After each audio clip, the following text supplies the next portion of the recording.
Hello everyone, I am Izhar, Assistant Professor Pharmacology at Liaquat University of Medical and Health Sciences, Jamshoro. Today we will learn the pharmacodynamic concepts. Let's start.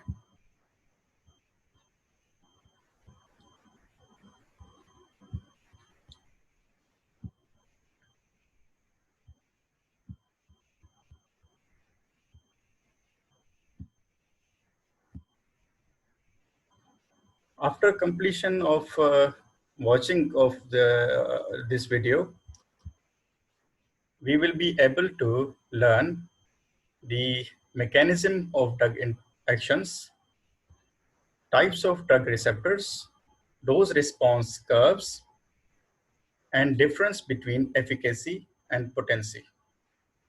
So the mechanism of drug actions can be divided into two broad categories, like physical interactions and biological interactions. In physical interactions, drug act by physical and chemical reactions. There is no need to act through receptors like a diuretic mannitol. It increases the urine by just increasing the osmolarity at nephron level. Antacids, they work by decreasing the acidity, and by a bisphosphate, they have the same physical interaction. In biological interaction, there are two, the receptors and non-receptor mechanisms. Among the receptor mechanism, it can be divided into four receptors. The most of the drug, the first of all, the most of the drug act through the G protein coupled receptor. G protein coupled receptors are GTP binding protein receptors available on the cell membrane. Acetylcholine, histamine, and morphine, and so many other drugs act through these receptors. We will learn further about in detail in next slides. Another receptor, which are the ligand-gated ion channels, acetylcholine, serotonin, GABA, glutamate, in the central nervous system, in the brain, act through these ligand-gated ion channels. There's another receptor available that is known as enzyme-linked receptors, tyrosine kinase, serine kinase, guanylyl cyclase. These are the enzyme-linked receptors available on the cell membrane. Insulin hormone, endogenous molecule, act on the tyrosine residue. We will learn the cartoon of this enzyme linked receptor in the next slides. Nuclear receptors, the most of the lipophilic drugs cross the cell membrane and goes into the cytoplasm, and there they bind with the nuclear receptors, and after that binding, the complex formation occurs, and that complex enters into the nucleus and causes the gene transcription, and through this mechanism, lipophilic drugs like glucocorticoid, vitamins, vitamin D, and other hormones like thyroid hormones act. Non-receptor cell mechanisms includes the enzymes available in our body. The most famous enzyme, angiotensin converting enzyme, that is related with the hypertension and cardiovascular diseases. Angiotensin inhibitors like captopril act through this enzyme. NSAIDs, non-steroidal anti-inflammatory drugs, block, inhibit the cyclooxygenase enzyme that catalyzes the formation of prostaglandin, thereby anti-inflammatory effect of the NSAIDs is done by the inhibition of cyclooxygenase. The NSAIDs work by this mechanism. At DNA level, anti-cancer drugs are there. They also interfere with the DNA structure and the DNA enzymes like quinolones, anti-cancer drugs, antibiotics as well. They act by inhibition of topoisomerase enzyme present in the nucleus. Microtubule inhibitors, these are anti-cancer drugs, vincristine and vinblastine drugs. They inhibit the microtubule and arrest the cell cycle. So anti-cancer effect of the drugs, anti-cancer drugs like vincristine is done by the microtubule inhibition. There are so many carrier transporters in our body. So omeprazole, furosemide, and other drugs in the CNS like SNRIs, SSRIs, serotonin reuptake inhibitors, they inhibit the transporters and show their actions. There are certain ion channels, they are voltage sensitives like lidocaine act through this mechanism, local anesthetic. The receptor-based mechanisms, this cartoon, this picture represent the types of receptors available in our body. So there are basically 4 types of receptors available on the cell membrane as well as in the cytoplasm. Let's discuss all these 4 one by one. The blue color, this one, is the ion channel, ligand gated ion channel. When agonists bind with this channel, the sodium channel activates, or here the chlorine channel or the ion ligand gated ion channels are maybe of sodium, potassium, and calcium and chlorine. You can take example here, the gamma amino butyric acid channel, that is the ion channel for the chlorine, but here the example is given for the sodium. Another receptor, the most abundantly present on the cell membrane, inside of the cell membrane as well as outside. There are the domains of this receptor outside, between the cell membrane and inside of the cell. So this receptor is known as GTP, G protein coupled receptor. It acts by G protein activation and then generation of second messengers like cyclic AMP or IP3, DAG. These second messenger further cause the cell signaling, and that cell signaling causes the cellular response. The green color, this one, this is the example of the tyrosine kinase enzyme linked receptor. So when agonists bind with the component, both component will come together and will cause the phosphorylation inside of the cell. And after that phosphorylation, the activation of cell signaling will be there, and cellular response like opening of potassium channel or entry of glucose inside of the cell for glycolysis will occur. Fourth type of drug receptors are present in the cytoplasm. These are intracellular receptors.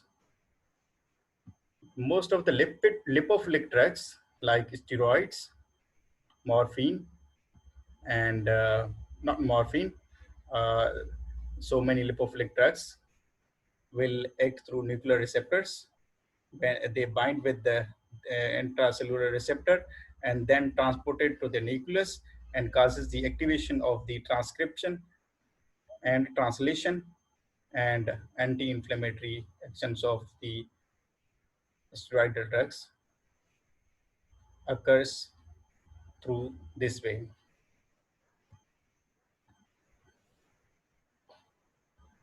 When we give the dose, there is a pharmacological response, and that dose response can be represented in the graphical form. You can see x-axis, we place here the dose, on y-axis, we place the response. At zero dose, there is no effect, but if we will increase the dose, the dose dependent response occurs until it reaches to the maximum level. Here it becomes 80% response. This response can be antihypertensive, antipyretic, or pain relieving response. So at the dose of 400 mg, you can see the maximum dose response is achieved, that is the 80%.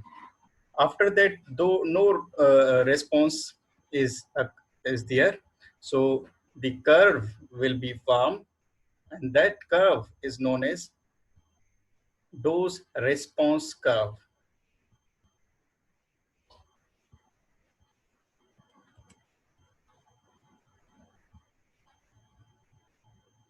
You can see in a sample drug response curve, after achieving the maximum effect, there is no more effect, and this plateau effect is known as the uh, response curve, drug response curve.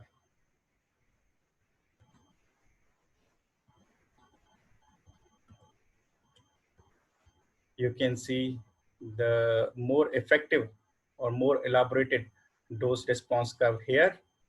Dose is represented, placed in the x-axis, and response on the y-axis.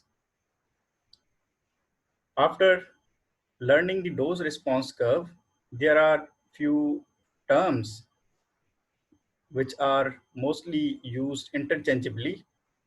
Those terms are potency and efficacy. So these are not interchangeable terms. These both terms, potency and efficacy, contains different meaning and different concepts. Both terms cannot be used. It cannot replace each other. What is potency then? Potency is the comparative measure, refers to different doses of two drugs that are needed to produce same degree of effect. Here you can see the drug fluoxetine, that is the antidepressant drug, and amitriptyline. Both drugs are antidepressant. On x-axis, you can see the fluoxetine achieves its 50% response at the dose of almost 9 milligrams. But amitriptyline achieves the same effect, 50% effect, at the dose of almost more than 50 milligram.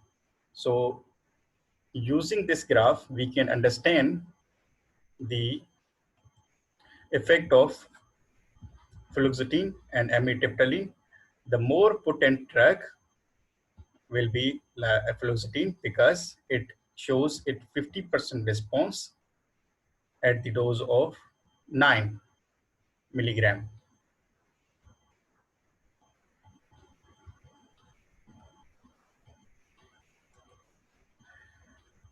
In this graph, we can measure the potency. The green line represents the drug A, The pink line represent the drug B, and the blue line represent the drug C. You can see the 100% response is achieved by the drug A at the dose of almost 15 mg, and the drug B achieved the 50% response here at the dose of more than 35. So if the graph, this the dose response curve, if goes to the right and on the x-axis, the less potent drug will be. If when the dose response, this line is if shifted towards the left, the more potent drug will be considered. On the graph, potency decreases if we shift these lines towards the right, and potency increases if the dose response curve line is shifted towards the left. You can see in this image. What is efficacy then? Efficacy is the maximum effect of drug, denoted by Emax, is a measure of, it is also known as intrinsic activity. In this graph, we can compare the efficacy. Morphine is more efficacious. Uh, at the dose of 10, it causes the maximum response, 80% response. So after that, no more response is there. But you can see at the maximum dose of aspirin, the only effect is achieved maybe at the 800 mg here. That is the 40% pain relief. Efficacy is independent of the dose, because whether you increase the dose, more you will increase the dose, there will be no effect. Toxicity will be there.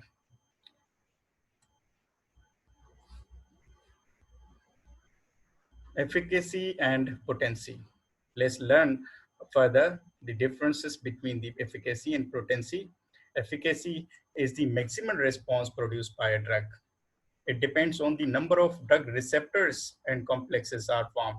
It is also known as intrinsic activity, whereas the potency is a measure of the how much drug is required to elicit the given response. Lower the dose required to elicit the given response, the more potent the drug is. So potency is related with the dose, and efficacy is related with the efficiency and maximal effect produced by a drug.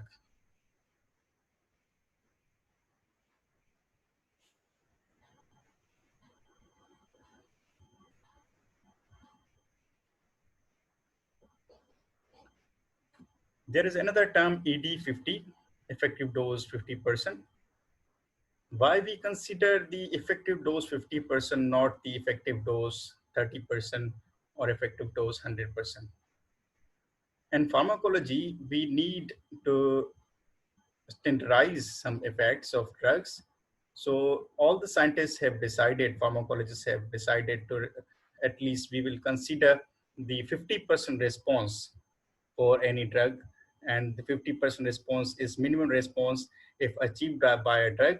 This ED50 term is used in pharmacology frequently due to this reason.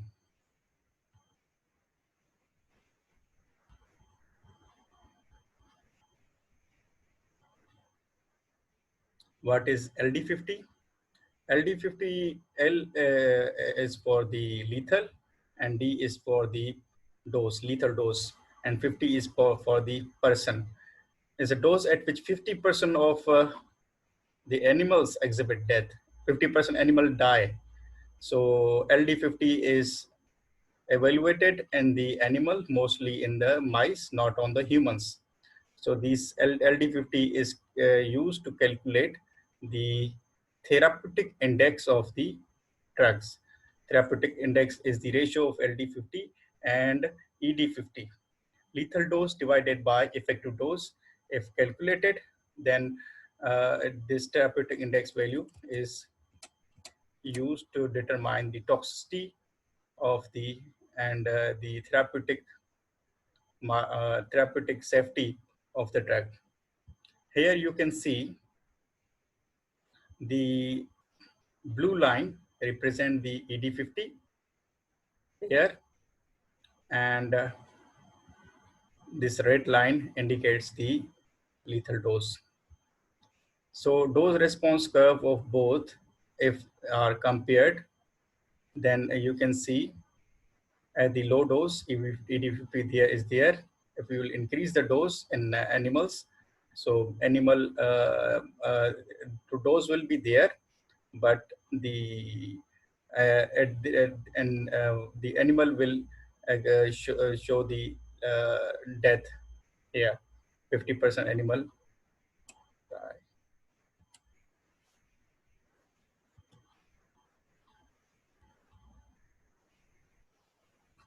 In therapeutic index, lethal dose is estimated only in preclinical or in animal studies. Lethal dose is not calculated as I told, as described before, on the humans.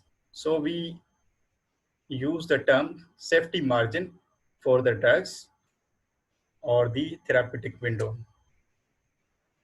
These three figures shows the therapeutic index window. Here you can see the therapeutic dose and the toxic dose are so close.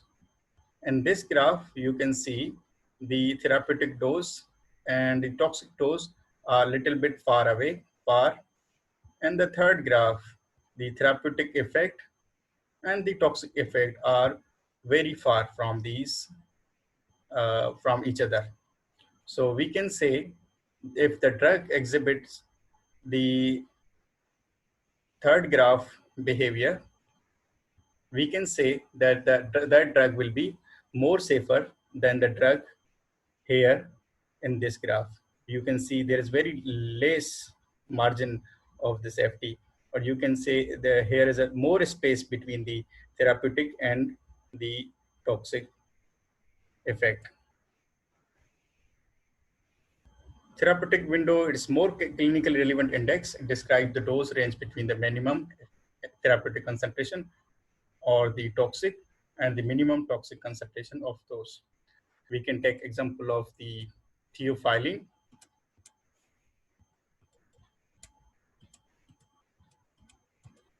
You can see here, this green line represent the therapeutic effect, and this indigo color line represent the toxic effect. And here is the dose is 8 mg per liter, and the toxic dose minimum tolerable adverse effect is achieved here at the 18 mg. So you can divide, you can subtract the, you can calculate the value here. It becomes almost 10. If you will calculate this,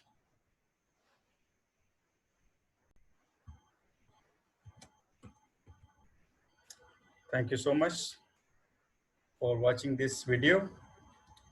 Hope that you have learned the concepts of the pharmacodynamics, mechanism of drug actions, types of drug receptors, dose response curves, and difference between efficacy and potency.